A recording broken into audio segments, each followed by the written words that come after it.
This is the Soul Farm Girl. Welcome to our mini farm.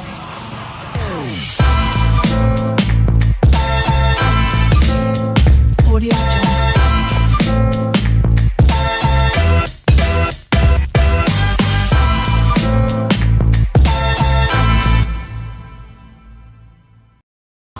Papakita ko lang po sa inyo yung dati po namin kulungan na chicken layer. Tara! Ito po yung chicken layer po namin noong 2018 na nag-start po ako.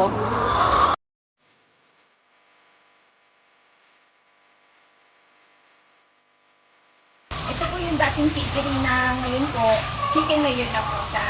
So, papakita ko po sa inyo yung mga cages po namin na improvise na po siya, saka yung mga used materials na ginamit po namin. Tara po, samahan niyo ako.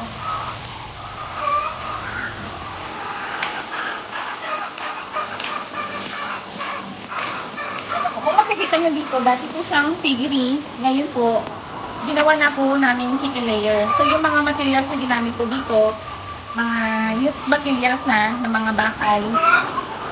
Ito po, dito po tayo.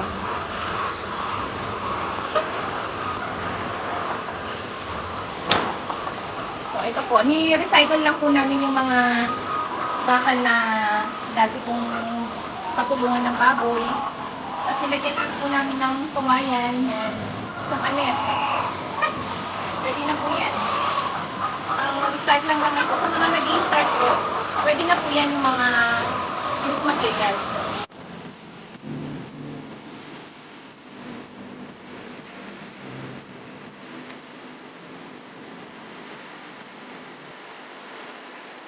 Ito po yung pinakadulo ng cage po namin.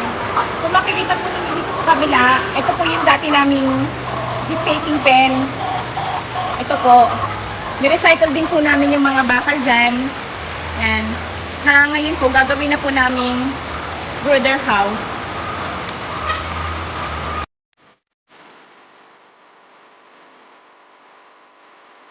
Ito po yung piggery namin before, na ngayon po, pinivert na po namin as chicken layer.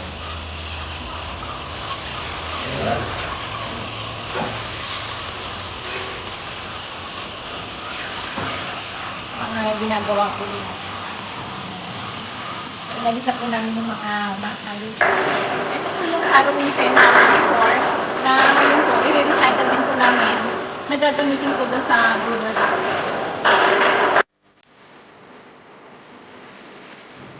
Mga may piggery po before, pwede nyo po muna i-convert at chicken layer para magamit po ulit yung mga kulungan nyo at makapag-start po kayo ulit ng panibagong negosyo.